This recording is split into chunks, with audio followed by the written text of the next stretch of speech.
Hello students, स्वागत है आप सभी का हमारी अगली क्लास के अंदर। बेटा आज हम जो सब्जेक्ट स्टार्ट करने जा रहे हैं उसका नाम है मेडिसिन। ठीक है।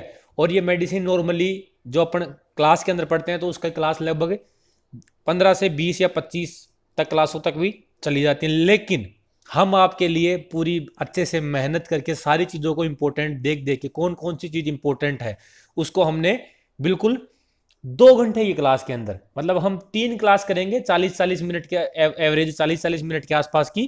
ठीक है। और 3 क्लास के अंदर हम आपको पूरी मेडिसिन के जितनी भी इंपॉर्टेंट चीज़ें, बेटा बोलो गुरु जी 3 में कैसे हो जाएगी पूरी मेडिसिन, तो बेटा टेंशन लेने की जरूरत नहीं है, वो हमारी टेंशन है।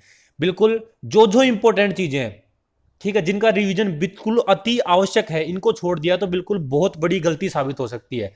ठीक है। तो उन सारी चीज़ों को अपन क्या करेंगे यहाँ पे पढ़ेंगे। ठीक है। तो सबसे पहले जो अपने नए स्टूडेंट्स आए हैं वो क्या करेंगे, हमारे चैनल को लाइक कर देंगे, शेयर कर देंगे और सब्सक्राइब कर देंगे। तो बेटा अपने को देखो टाइम खराब करना नहीं है, तो बिना टाइम खराब करे अपन ज़्यादा बातचीत नहीं करेंगे, अपन स्टार्ट करते हैं अपनी सब्जेक्ट, क्योंकि अपने को फटाफट पूरी मेडिसिन रिवाइज करनी है। और मैं कह रहा हूँ लाड लो, आप पूरी मेहनत करते रहो, मैं आपके साथ हूँ। ठीक है। और हर सब्जेक्ट में कोशिश करूंगा कि जितनी सब्जेक्ट अपन कवर कर पाए, ठीक है, शॉर्ट रूप में बिल्कुल जो जो इंपॉर्टेंट चीजें सारी चीजें हैं वो कवर कर पाए ना, तो मेरे को भी मजा आएगा कि मेरे लाडलो के मैं काम आ रहा हूं। ठीक है। तो देखो पहले स्टार्ट करते हैं। सबसे पहले तो जो सामान्य टेम्परेचर की बात करते हैं, रेस्पिरेशन यानी श्वसन की बात करते हैं, और नाड़ी दर यानी पल्स रेट की बात करते हैं। ठीक है। तो बेटा आपको एक बात हमेशा ध्यान रखनी है कि जितना बड़ा जानवर होगा ना उसकी श्वसन दर भी उतनी ही कम होगी, और नाड़ी दर हो चाहे उसकी धड़कन हो, कि सारी उतनी ही कम होंगी। ठीक है। जैसे बात कर लो ऊंट की। ठीक है। तो बेटा सबसे पहले तो टेम्परेचर एग्जाम में सीधा सीधा क्वेश्चन पूछ लेंगे कि किस जानवर का नॉर्मल टेम्परेचर कितना होता है। ठीक है। तो पहले तो ये आप इसका एक स्क्रीनशॉट ले लेना। ठीक है। और बीच बीच में बेटा ऐसी चीजें है ना, उनको आप बीच बीच में देखते रहा करो। जैसे आप बाहर गए, चाय पीने गए, 2 मिनट बैठे हो दोस्त, मतलब ठीक है, तो उसी टाइम क्या करो, आप अपने स्क्रीनशॉट को खोला और एक बार इन सब चीजों का रिवीजन कर लिया। इस चीजों को अपन बार बार भूल जाते हैं। तो देखो ऊंट के अंदर कितना है, 99.5 डिग्री फ़ारेनहाइट टेम्परेचर होता है। श्वसन दर कितनी होती है, 5 से 12। मैं क्या कर रहा हूँ, श्वसन बहुत कम, धीरे धीरे सांस लेता है एकदम। ठीक है। जितना बड़ा जानवर उतना धीरे धीरे सांस लेगा। ठीक है। नाड़ी दर कितनी होगी, 25 से 32। ठीक है। और ये बढ़ते क्रम में है। ठीक है। घोड़ा क्या है, घोड़ा के अंदर 100.5 हो जाएगा डिग्री फ़ारेनहाइट, गाय के अंदर 101.5 हो जाएगा, सूअर के अंदर 102.5 हो जाएगा, भेड़ के अंदर देखो, सूअर के और भेड़ के अंदर है ना सेम ही है टेम्परेचर, दोनों का टेम्परेचर, दोनों का तापमान सामान्य समान रहता है। ठीक है। 101 102 डिग्री 102.5 डिग्री सेंटीग्रेड किस किस का, सूअर का और भेड़ का। देखो बेटा बढ़ते हुए क्रम में सारा ये। ठीक है। बकरी के अंदर 103 डिग्री, कुत्ते के अंदर 102 डिग्री, और मुर्गे के अंदर बेटा 107 डिग्री। ठीक है। तो ये तो हो गई टेम्परेचर की बात। फिर श्वसन दर की बात करेंगे। ठीक है। तो बेटा नॉर्मली श्वसन दर एग्जाम में नहीं आती नॉर्मली। ठीक है। तो अपने को ये टेम्परेचर तो आपको ध्यान रखना ही रखना है। ठीक है। बाकी श्वसन दर को भी आप फटाफट एक बार ध्यान में रख लेना कि मान लो अगर पूछ ले गलती से कोई क्वेश्चन तो अपना गलत होना नहीं चाहिए। ठीक है। इसलिए मैंने इस चीज को इंक्लूड किया है इसके अंदर। घोड़े के अंदर 8 से 16। देखो ये चीजें सारी आपके पढ़ने की है, मैं आपको एक बार पढ़ के बता देता हूं, क्योंकि इसको तो आपको देखो सीधी सी बात है भाई, आपको इसको ध्यान रखना पड़ेगा। जितनी बार ये भूल जाओगे, जितनी बार एक दो बार इनको देख लोगे ना इस टेबल को, तो आपको चीजें याद रहेंगी। इसका स्क्रीनशॉट ले लेना, इसीलिए बोल रहा हूं मैं आपको। ठीक है।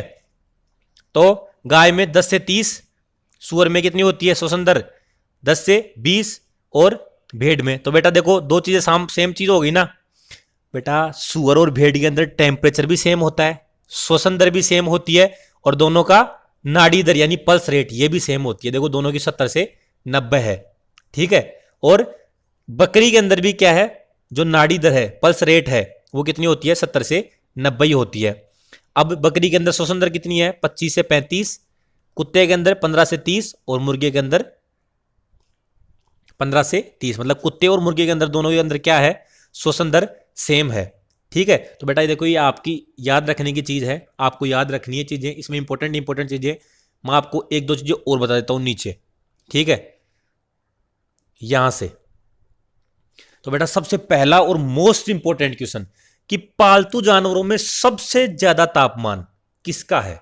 तो बेटा पालतू जानवरों की बात हो रही है। ठीक है। तो पालतू जानवरों में बकरी पालतू जानवर है। अगर पक्षी पूछे, ठीक है, या पक्षी पूछे तो बेटा क्या हो गया, ये मुर्गी है। ठीक है, या फाउल का कितना है 107 डिग्री टेम्परेचर होता है। लेकिन अगर पालतू जानवरों की बात हो रही है ना, तो किसका टेम्परेचर सबसे ज़्यादा होता है? बकरी का। कितना? 103 डिग्री। अभी आपको बताया था, क्योंकि इंपॉर्टेंट क्वेश्चन होते हैं यहाँ से शुरू। ठीक है, और ये क्लास को सब आप सबको एंड तक देखनी है बेटा, क्योंकि बीच बीच में बहुत इंपॉर्टेंट क्वेश्चन है जो एग्जाम में पूछे जाने के पूरे पूरे चांसेज हैं। फिर मत कहना गुरुजी गलत हो गया, तो लाड लो, फिर पछताने से कुछ नहीं हो सकता। अभी अगर आपने पूरी क्लास बीच में मिस करनी नहीं है आपको कोई भी क्वेश्चन, ठीक है। और एक क्वेश्चन क्या है बेटा, जो पल्स रेट होती है ना, वो श्वसन दर की कितनी गुना होती है? एग्जाम में सीधा क्वेश्चन पूछ लेंगे आपसे, तो बेटा कितनी गुना होती है? 4 गुना। ठीक है, अगर मान लो पल्स रेट श्वसन दर 1 है ना, तो पल्स रेट कितनी होगी? 4 होगी। ठीक है, 4 गुना होती है। अब 2 टर्म आती है बेटा, देखो फटाफट अपन रिवीजन इसलिए कर रहे हैं ताकि ये टाइम बिल्कुल कम बचा अपने पास और कम समय में अपने को रिवीजन पूरी सब्जेक्टों का करना है।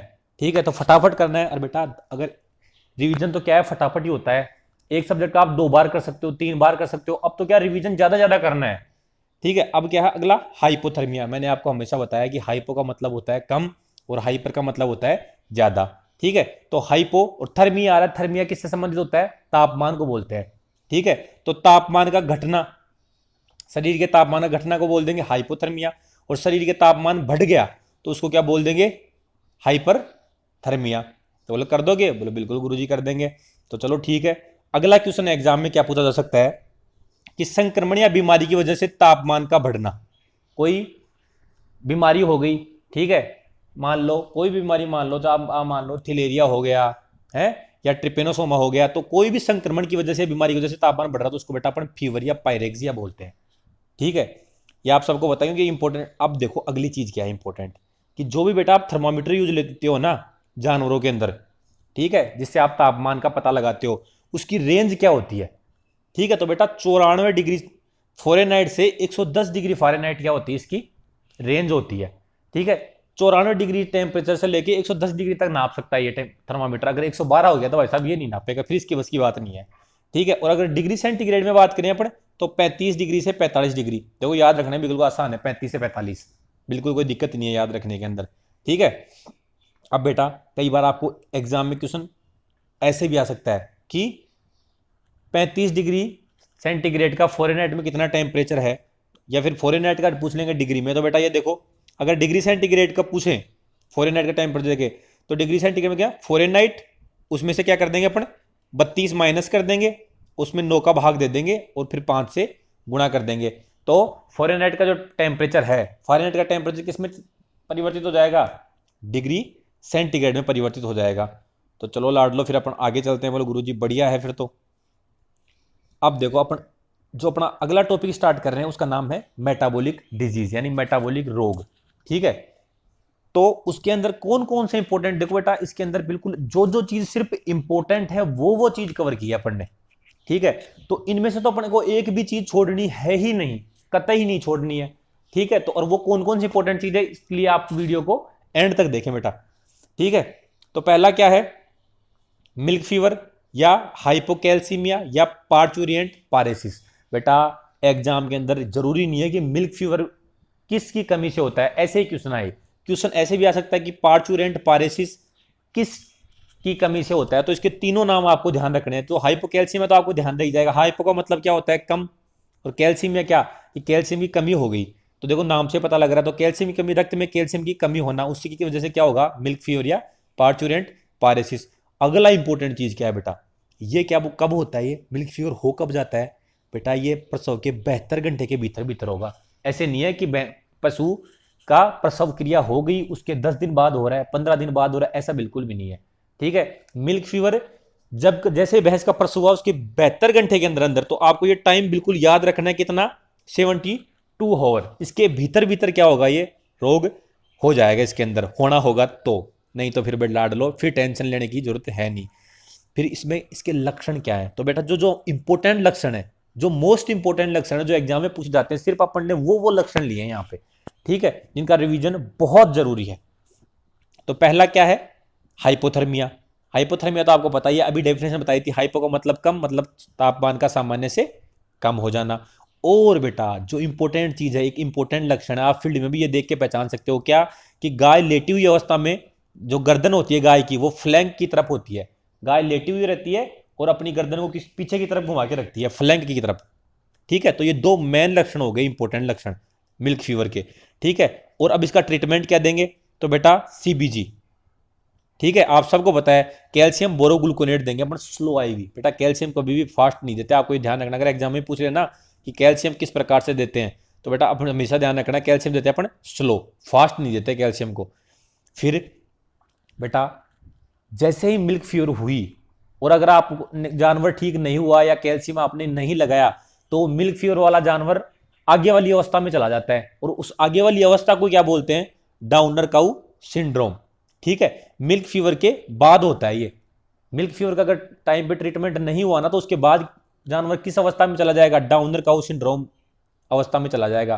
ठीक है, तो बेटा ये होता किस वजह की कमी है, सिर्फ कैल्शियम की कमी से नहीं होता ये। कई बार लोग क्या करते हैं कि ये मिल्क फीवर की अगली स्टेज ही तो है, अगली अवस्था ही तो है, तो इसलिए कैल्शियम की वजह से ही होती होगी, और वो कर देते हैं अपने क्वेश्चन को गलत। ठीक है बेटा, ये होता है कैल्शियम की वजह से, फॉस्फोरस की वजह से और प्रोटीन की कमी से। इन तीन चीजों की कमी हो जाती है तो क्या हो जाता है, डाउनर काउ सिंड्रोम हो जाता है। अब बेटा एक इंपॉर्टेंट टर्म है क्रीपर काउ। क्रीपर काउ क्या होती है बेटा, जब डाउनर काउ सिंड्रोम हो जाता है ना जानवर को, तो फिर वो जानवर क्या करता है, आगे वाले पैरों से रेंग कर चलता है, खड़ा ही नहीं हो पाता। ठीक है, तो गाय का आगे से रेंग कर चलने की अवस्था को क्या बोल देंगे, क्रीपर्स काउ बोल देंगे। तो एग्जाम में ये भी पूछ सकते हैं क्रीपर्स काउ क्या होती है, या एग्जाम में ऐसे भी क्वेश्चन आ सकता है कि क्रीपर्स काउ किस रोग में होता है या किस रोग का लक्षण है। तो बेटा डाउनर काउ सिंड्रोम का ये क्या है, लक्षण है। इसमें बेटा ऐसा नहीं है कि जानवर खाएगा पिएगा नहीं, या गोबर या पेशाब नहीं करेगा, ये सब कुछ जानवर ठीक रहता है, बस खड़ा नहीं हो पाता। तो बेटा खाना पीना और मलमूत्र त्याग सामान्य रहता है इसके अंदर, यह आपको हमेशा ध्यान रखना है। ऐसे नहीं है कि ये डाउनर काउ सिंड्रोम रोग है तो इसमें खाना पीना छोड़ देगा, ऐसा बिल्कुल नहीं है भाई। खाना पीना क्या रहेगा, सामान्य रहेगा। अब इसका ट्रीटमेंट देखो, कैल्शियम की कमी है इसलिए तो क्या दे दिया अपन ने, सीबीजी दे दिया। फास्फोरस की कमी है इसलिए क्या दे दिया अपन ने, टोनोफोस्पोन। टोनोफोस्पोन के अंदर क्या होता है बेटा, अरे फास्फोरस तो होता है लाडलो। ठीक है, और तीसरी चीज क्या है, प्रोटीन। तो प्रोटीन के लिए अपन क्या दे दिया, अंडे दे दिए, एग दे दिया। ठीक है, तो ये क्या हो गया, डाउनर काउ सिंड्रोम की बात हो गई। तो लाडलो बहुत इंपॉर्टेंट चीजें जो बिल्कुल एग्जाम की दृष्टि से बहुत इंपॉर्टेंट ना, आप सब लोगों ने डिमांड की थी कि गुरुजी मेडिसिन की क्लास भी लेकर आओ। बहुत सारे लोगों ने मेरे को फोन करके भी कहा, बहुत सारे लोगों ने कमेंट करके बताया कि गुरुजी मेडिसिन की क्लास ले आओ। इसलिए हमने ढंग से मेहनत करके, ताकि आपको मेहनत नहीं करनी पड़े, आपको शॉर्ट नोट्स नहीं बनाने पड़े, ठीक है, उसके लिए आपको रिवीजन करने में दिक्कत नहीं हो, इसलिए हम बना के लाए हैं आपके लिए। तो आपको पूरा वीडियो एंड तक देखना है। और जो लाडले नए आए हैं, जिन्होंने अब तक चैनल को सब्सक्राइब नहीं किया, 2 सेकंड का समय लगेगा लाडलो। ठीक है, तो हम आपके लिए पूरी मेहनत करें तो 2 सेकंड आप भी निकाल लो। अगला क्या है बेटा, लैक्टेशन टिटेनी या ग्रास स्टेगर या हाइपोमैग्नीशियम टिटेनी। तो बेटा आपको देखो 2 नाम ध्यान रखने, ये 2 तो ध्यान रखने ही रखने हैं। क्यों, क्योंकि ये तो आपको पता ही है लैक्टेशन टिटेनी किसकी वजह से होता है, मैग्नीशियम की कमी से होता है। तो हाइपोमैग्नीशिया, हाइपो का मतलब मैंने क्या कहा था, हाइपो का मतलब क्या होता है, कमी। तो ये तो पहले इसमें तो नाम से पता लग जाएगा। ठीक है, तो लैक्टेशन टिटेनी और ग्रास स्टेगर ये दोनों नाम ध्यान रखने हैं। कई बार एग्जाम पूछेंगे ग्रास स्टेगर आ जाएगा एग्जाम में, ग्रास स्टेगर किसी कमी से होता है, तो उस टाइम क्वेश्चन गलत नहीं करना है। ठीक है, क्योंकि आपने तो लैक्टेशन टिटेनी ध्यान रखा था। अब ये किसी कमी से होता है बेटा, मैग्नीशियम की कमी से होता है, हमेशा ध्यान रखना ये बात। और केवल घोड़ी के अंदर बेटा ये देखो, ये मोस्ट इंपॉर्टेंट है। ठीक है, बाकी सभी जानवरों में मैग्नीशियम की कमी से लैक्टेशन टिटेनिया ग्रास स्टेगर होता है, लेकिन केवल घोड़ी के अंदर कैल्शियम की कमी से होता है बेटा। अगर घोड़ी में कैल्शियम की कमी हो गई ना, तो कौन सा रोग हो जाएगा, लैक्टेशन टिटेनिया ग्रास स्टेगर हो जाएगा। ठीक है, घोड़ी में मैग्नीशियम की कमी से नहीं होता ये रोग, घोड़ी में कैल्शियम की कमी से होता है। इसलिए ये देखो ऐसी लाइनें इंपॉर्टेंट हो जाती हैं, क्योंकि सब लोग क्या सोचते होंगे कि जैसे ही टिटेनी लैक्टेशन टिटेनी आया मैग्नीशियम आंसर कर देंगे, लेकिन बेटा ये देखो ऐसे क्वेश्चन गलत हो जाएगा ना, फिर आप कॉन्फिडेंस से कहोगे कि मैं तो सही करके आया था। अगला क्या है, कैल्शियम मैग्नीशियम बोरोग्लूकोनेट अपन क्या कर देंगे, ट्रीटमेंट में दे देंगे। क्योंकि इसके अंदर क्या है बेटा, मैग्नीशियम है ना, तो अपन क्या दे देंगे, कैल्शियम मैग्नीशियम बोरोग्लूकोनेट। एक बेटा इंपॉर्टेंट क्वेश्चन अगली चीज, क्योंकि मैंने कहा ना सारी इंपॉर्टेंट चीजें छांट के लाए हैं आपके लिए, बिल्कुल बिल्कुल शॉर्ट तरीके से। ठीक है, अरे आप कितनी फास्ट कर लो, इतना फास्ट तरीके से, इतना हर क्वेश्चन को समझ के, तो आप भी रिवीजन नहीं करवाओगे इतना फटाफट। ठीक है, तो हमने आपके लिए मेहनत करके लाए हैं बेटा। ये इक्लेम्सिया बेटा, सीधा सीधा क्वेश्चन कैसे आएगा कि कुतिया में कैल्शियम की कमी से होने वाला रोग है, तो उसका नाम क्या है बेटा, इक्लेम्सिया। ठीक है, ये क्वेश्चन पिछली बार अपन ने मॉडल पेपर 1 सोल्व करा था, उसके अंदर आपको करवाया भी था। बहुत सारे लाडलों का सही भी हुआ था। ठीक है, और जिनका गलत हुआ था बेटा, अब गलत मत करना, 2 बार आ गया है ये। ठीक है, अगली चीज पीपीएच। पीपीएच क्या होता है बेटा? पोस्ट पार्चुरेंट हीमोग्लोबिन यूरिया, ठीक है, या इसको क्या बोलते हैं? लहू मूतना। हीमोग्लोबिन यूरिया में क्या होगा बेटा? जो हीमोग्लोबिन बाहर आएगा पेशाब के माध्यम से, तो अपन उसको क्या बोल देंगे? लहू मूतना। बेटा ये तीनों नाम ध्यान रखने हैं आपको, PPH, post parturient haemoglobin urea और लहू मूतना। सीधे को एक जरूरी नहीं है कि पीपीएच ही पूछे क्वेश्चन के अंदर, क्वेश्चन में ऐसे पूछ सकते हैं लहू मूतना किसकी कमी से होता है, तो बेटा ये हमेशा फास्फोरस की कमी से होता है। ठीक है, तो ये हाइपोफोस्फेटिमिया तो याद रखने की जरूरत है ही नहीं, हाइपो का मतलब कम, फोस्फेटिमिया मतलब फास्फोरस। ठीक है, एक जो इंपॉर्टेंट चीज है बेटा, ये होगा कब रोग? बेटा जब प्रसव हुआ उसके 2 से 4 सप्ताह के मध्य हो जाएगा। ऐसे नहीं है कि 5-6 महीने बाद हो रहा है या 8 महीने बाद हो रहा है। ठीक है, तो एग्जाम में इसका क्वेश्चन भी आ सकता है कि पीपीएच प्रसव के कितने सप्ताह के मध्य हो जाएगा, तो 2 से 4 सप्ताह के मध्य क्या हो जाता है? पीपीएच। जैसे 72 घंटे के अंदर अंदर क्या हो जाएगा? मिल्क फीवर होगा, 72 घंटे के बाद मिल्क फीवर चांसेस नहीं होते। और इसका जो एक इंपॉर्टेंट लक्षण है बेटा, ये बहुत ही इंपॉर्टेंट लक्षण है बेटा, जो जो इंपॉर्टेंट लक्षण है वही लेके आए हैं अपन, फालतू के लेके आए ही नहीं हमने। तो कॉफी के रंग का पेशाब आ जाए, तो बेटा पेशाब के अंदर हीमोग्लोबिन आने लग जाएगा, तो उसका रंग तो परिवर्तित होगा ही। तो कैसा हो जाएगा बेटा? कॉफी के रंग का हो जाएगा। क्यों? हीमोग्लोबिन यूरिया के कारण हो जाएगा कॉफी के रंग का पेशाब। और कॉफी के रंग का पेशाब एक किस में और होता है? अरे सही कह रहे हो, लेप्टोस्पायरोसिस, उसमें भी कॉफी रंग का पेशाब आता है। तो ऐसे नहीं है कि एक ये लक्षण इसी का है, ये लक्षण किसका और है? लेप्टोस्पायरोसिस। तो बेटा ऐसे मत सोचना कि इसको याद कर लो और आप उसको याद करो ही नहीं।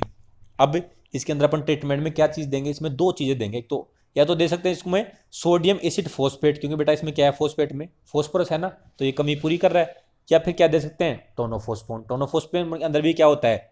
इसके अंदर भी फॉस्फोरस ही होता है। चलो भाई अगली चीज चलते हैं। अगली चीज क्या है? कीटोसिस रोग। आज सुबह ही जो अपन ने मॉडल अपना क्वेश्चन पेपर करा था उसके अंदर दिया था, क्योंकि ये बेटा ये रोग सारे मोस्ट इंपोर्टेंट क्वेश्चन है। ठीक है, इसलिए इनको तो एक ऐसे ऐसे सिंपल और सिंपल हो रहे हैं, इनमें भी अगर गलती हो गई ना तो फिर तो गड़बड़ है ही बेटा। तो कीटोसिस किसी कमी से हो रहा है? ग्लूकोज की कमी से हो रहा है। तो ग्लूकोज की कमी से कौन सा रोग होता है या कौन सा मेटाबॉलिक डिजीज होता है? तो बेटा कीटोसिस होता है। अब देखो इसका टाइम क्या होता है? ये 1 माह, 2 से 4 सप्ताह नहीं आएगा, 1 माह के भीतर भीतर हो जाएगा। ठीक है, 1 माह के भीतर, जब दूध पीक पे देरी होती है ना तब। ठीक है, और इसका लक्षण क्या है बेटा? ये दोनों लक्षण इसके बहुत इंपॉर्टेंट है। ठीक है, तो कौन कौन सा है? एक तो इसके पेशाब में कीटोन बॉडीज आने लग जाएंगी, जिसको क्या बोलेंगे अपन? कीटो यूरिया। तो ऑप्शन में आपको कीटो यूरिया भी मिल सकता है, जैसे पूछ लें कीटोसिस का लक्षण है, ऑप्शन में कीटो यूरिया भी मिल सकता है। कीटो यूरिया मतलब यूरिया के मतलब जो यूरिन है, पेशाब है, उसके अंदर कीटोन बॉडीज का मिलना। ठीक है, और दूसरी चीज क्या बेटा? जो पेशाब है या जो मूत्र है उसके अंदर क्या होगा, या वो जब जानवर सांस ले रहा है या फिर उसके दूध में कैसी सुगंध आएगी? सिरका जैसी या फल जैसी, सड़ा हुआ फल होता है ना, उसके जैसी क्या हो जाएगी? उसके अंदर सुगंध आने लग जाएगी। तो बेटा ये दोनों ही लक्षण इंपॉर्टेंट है, क्योंकि देखो दोनों स्पेसिफिक हो गए ना। और कोई सा रोग होगा तो उसमें ऐसी सुगंध नहीं आएगी दूध में पेशाब में, इसी के अंदर आएगी। तो ये इसका स्पेशल लक्षण हो गया। तो ऐसे स्पेशल लक्षणों को तो अपने को याद रखना ही रखना है। और इसकी जांच के लिए अपन कौन सा टेस्ट लगाएंगे? उसका नाम है बेटा रोथेरा टेस्ट। ठीक है, ये टेस्ट भी इंपॉर्टेंट है, क्योंकि ये जांच के लिए अपन कौन सा टेस्ट यूज करेंगे? रोथेरा टेस्ट। और अब इसका ट्रीटमेंट क्या करेंगे बेटा? ग्लूकोज की कमी हो रही है ना, तो क्या देंगे? 50% डेक्सट्रोज दे देंगे या 25% डेक्सट्रोज दे देंगे। मतलब देंगे क्या इसको? हाई कंसंट्रेशन में डेक्सट्रोज की मात्रा देंगे, या फिर ग्लिसरॉल और ग्लिसरीन भी क्या कर सकते हैं इसके ट्रीटमेंट में अपन देंगे। ठीक है, तो ये बात होगी कीटोसिस की। बेटा इंपॉर्टेंट डिजीज अपने सारे छांट के लिए लेके आए, लेकिन वीडियो को इसीलिए कह रहा हूं आपको एंड तक देखना है, सारी इंपॉर्टेंट चीजें लेके आए हैं इसके अंदर। तो अगला क्या है? प्रोटोजोआ जनित रोग। जो मेटाबॉलिक डिजीज थे वो अपने कंप्लीट हो गए। अब क्या है अपना? प्रोटोजोआ जनित रोग। पहला क्या है? थिलेरियोसिस, जिसका दूसरा नाम क्या है? East coast fever. ठीक है, अब थिलेरियोसिस के बारे में तो आपने इतनी बार पढ़ रखा होगा, और आपको जो प्रैक्टिस कर रहे हैं उनको तो आता भी होगा। तो इसके बारे में आपको फटाफट बता दूं। पहला तो इसमें क्वेश्चन क्या आ सकता है कि इसका रोग कारक क्या है? तो थिलेरिया एनुलाटा है इसका रोग कारक। ठीक है, दूसरी बात बेटा, जो ये थिलेरिया एनुलाटा है वो किसके अंदर पाया जाता है? रक्त के कौन से भाग में पाया जाता है? तो बेटा ये डब्ल्यूबीसी के अंदर उपस्थित होता है। ऑप्शन में मिल जाएगा आपको डब्ल्यूबीसी, आरबीसी, दोनों, इनमें से कोई नहीं। तो बेटा ये डब्ल्यूबीसी के अंदर क्या होगा? ये थिलेरिया मिलेगा। और एक इसका एक स्पेशल लक्षण और होता है थिलेरिया का, जिसका नाम है कोच ब्लू बॉडीज। ठीक है, तो इनको क्या बोलते हैं, कोच ब्लू बॉडीज बोलते हैं। तो सीधा सीधा पूछ लेंगे एग्जाम में क्वेश्चन क्या, कि कोच ब्लू बॉडीज किसके अंदर पाया जाता है, या किस रोग में पाया जाता है, या किससे संबंधित है। तो बेटा थिलेरिया एनुलाटा से संबंधित है, या थिलेरियोसिस रोग से संबंधित है। अब इसके अंदर बेटा एक इंपॉर्टेंट चीज है कि ये फैलता कैसे है। तो बेटा जो चिचड़ी होती है ना, टिक होती है जानवर के ऊपर लगी होती है, उनमें एक हाइलोमा नाम की टिक होती है। या तो आपको ऑप्शन में चिचड़ी मिल जाएगा, टिक मिल जाएगा, तो आपको टिक लगाना ही लगाना है। अगर आपको मिले ना हाइलोमा ऑप्शन में, तो फिर आपको हाइलोमा करना है इसका आंसर। ठीक है, अगली चीज इसके लक्षण तो आप सबको पता है बेटा, थिलेरिया हो जाएगा ना भैंस को नहीं होता है कॉमनली, गाय को ज़्यादा होता है। ठीक है, तो बेटा तेज तो बुखार आएगी 106 डिग्री 107 डिग्री। ठीक है, और उसकी जितनी सतही लिम्फ नोड है उनमें सूजन आ जाएगी, जानवर के शरीर पे चिचड़ी दिखेंगी आपको, तो पता है ना चिचड़ी कारणित होता है, तो आपको जानवर के शरीर पे चिचड़ी भी मिलेंगी। ठीक है, और सतही लिम्फ नोड में सूजन, जैसे बेटा आप चेक कैसे करते हो थिलेरिया को, अरे जो स्केपुला के आगे एक लिम्फ नोड होती है ना, उसको क्या बोलते हैं, प्री स्केपुलर लिम्फ नोड, उसको चेक करते हैं, वो सूज जाती है, मोटी हो जाती है सूज के। तो क्या हो जाएगा इसका एक लक्षण है, सतही लिम्फ नोड का सूज कर मोटा होना, ये बहुत इंपॉर्टेंट लक्षण है। ठीक है, और एक जो देखो इंपॉर्टेंट लक्षण है बेटा क्या है, कि जो गाय भैंस होती है ना, उसके अंदर अगर थिलेरिया हो रखा है, तो ये मरने के बाद पता लगते हैं अपने को, ये दो लक्षण, ये मृत जानवर के पोस्टमार्टम में पता लगता है कौन कौन सारे, दोनों इंपॉर्टेंट है। कैसा, कि क्वेश्चन कैसे आएगा कि पंक्च आउट अल्सर किस रोग की पहचान है। ठीक है, तो बेटा गाय और भैंस में थिलेरिया रोग हो जाता है ना, तो उसके अबोमेजम में पंच्ड आउट अल्सर हो जाते हैं। ठीक है, तो ये इसका एक टिपिकल लक्षण हो गया। ठीक है, और जो बछड़ा बछड़ी होते हैं उनमें अगर थिलेरिया हो गया और जानवर मर गया, ठीक है, तो उनका अबोमेजम अपन जैसे उसको पोस्टमार्टम करेंगे तो उसके अबोमेजम में अपचित दूध के क्लोट मिलेंगे। ठीक है, फटा हुआ दूध सा मिलेगा। ठीक है, तो ये किसका लक्षण हो गया, बछड़ा और बछड़ी के अंदर थिलेरियोसिस का लक्षण हो गया। अब बेटा जो मोस्ट इंपॉर्टेंट क्वेश्चन है बेटा, ड्रग ऑफ चॉइस हर किसी रोग की नहीं पूछते, कुछ स्पेशल रोग है जिनकी ड्रग ऑफ चॉइस एग्जाम में आती है, जिनमें से एक ये थिलेरिया बबेसिया ये सारे हैं। ठीक है, तो ड्रग ऑफ चॉइस क्या होगी इसकी, बुपारवाक्विनोन, जो ब्यूटालेक्स के नाम से आती है। और बेटा इनकी डोज रेट भी पूछ सकते हैं, तो 2.5 mg पर केजी बॉडी वेट के हिसाब से देते हैं, 1 किलो पे 2.5 mg देंगे अपन। या फिर क्या कर सकते हैं इसमें, 1 ml देंगे कितने किलो पर, 20 किलो के ऊपर ब्यूटालेक्स का। ठीक है, तो ये किसकी बात हो गई अपनी, एक बहुत ही इंपॉर्टेंट प्रोटोजोल डिजीज की बात हो गई। तो लाड लो अपन बिना समय गवाए आगे चलते हैं, क्योंकि बेटा अपने को फटाफट करना है रिवीजन। ठीक है, इस टाइम में भी अपन समय गवाएंगे ना, तो फिर तो अपना कुछ हो ही नहीं सकेगा, लोग बहुत आगे निकल जाएंगे। तो अगला क्या है, बबेसियोसिस, रेड वाटर फीवर या टिक फीवर। ठीक है, तो नाम से देखो, इसमें क्वेश्चन जरूरी नहीं है बबेसियोसिस के नाम से पूछे, क्वेश्चन कैसे आ सकता है, रेड वाटर फीवर किस रोग कारक की वजह से होता है। तो ये नाम बेटा बहुत इंपॉर्टेंट है, इसलिए कह रहा हूं ना, सिर्फ आप बबेसियोसिस मत रखना। अब आपने पढ़ भी लिया पूरा अच्छे से पढ़ लिया, लेकिन आपने रेड वाटर फीवर ध्यान ही नहीं रखा, तो हो गया ना क्वेश्चन गलत। तो इसलिए यह भी ध्यान रखना है। तो इसका रोग क्या है, बबेसिया बाइजेमिना।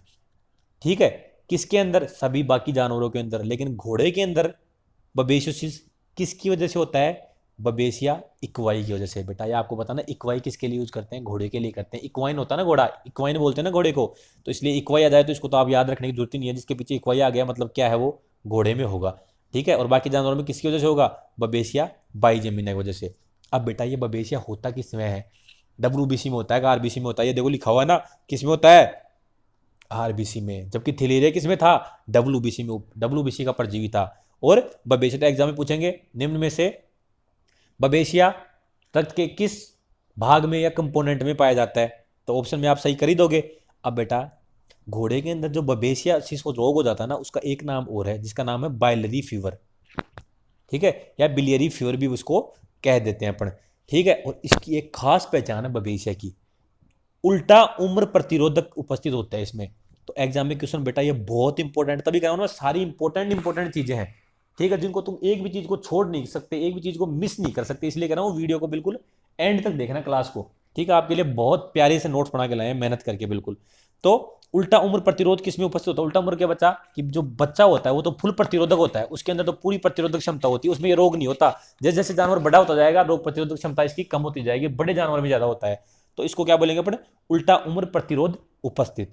ठीक है, अगली चीज के फैलेगा किससे, तो बेटा चिचड़ी से ही ये फैलता है, जिसको इंग्लिश में क्या कर देते हैं अपन, टिक बोल देते हैं। लेकिन उस चिचड़ी का नाम क्या है, जैसे थिलेरिया किससे फैल रहा था, हाइलोमा से, तो इसका नाम क्या है, बबेसिया किससे फैलेगा, बुफिलस नाम की एक चिचड़ी होती है। ठीक है, उससे फैलेगा। अब उसको पहचानेंगे कैसे, क्या करेंगे, वो तो आपके एग्जाम के बाद में पढ़े, बैठ के आराम से जब तुम्हारा सिलेक्शन हो जाएगा तब बैठ के बात करेंगे। अभी तो क्या करो, आप इसको ध्यान रख लो। अब बेटा इसका लक्षण क्या है, तो बेटा इसमें भी क्या है, तेज बुखार आता है, तो ये तो इंपॉर्टेंट लक्षण नहीं हुआ। लेकिन हीमोग्लोबिन यूरिया यानी कॉफी रंग के पेशाब, ये इंपॉर्टेंट लक्षण है इसका। बेटा देखो दूसरी जगह आ गया कॉफी रंग का पेशाब, पहला कहाँ आया था, सही कह रहे हो, पीपीएच में आया था। दूसरी जगह कहाँ आ गया, बबेशियोसिस में आ गया। और इसका ट्रीटमेंट क्या करेंगे अपन, बिल्कुल सही कह रहे हो, डिमिनाजिन एसिट्यूरेट दे देंगे, जो बेरेनिल के नाम से आता है ना, बेरेनिल ब्रांड नेम है।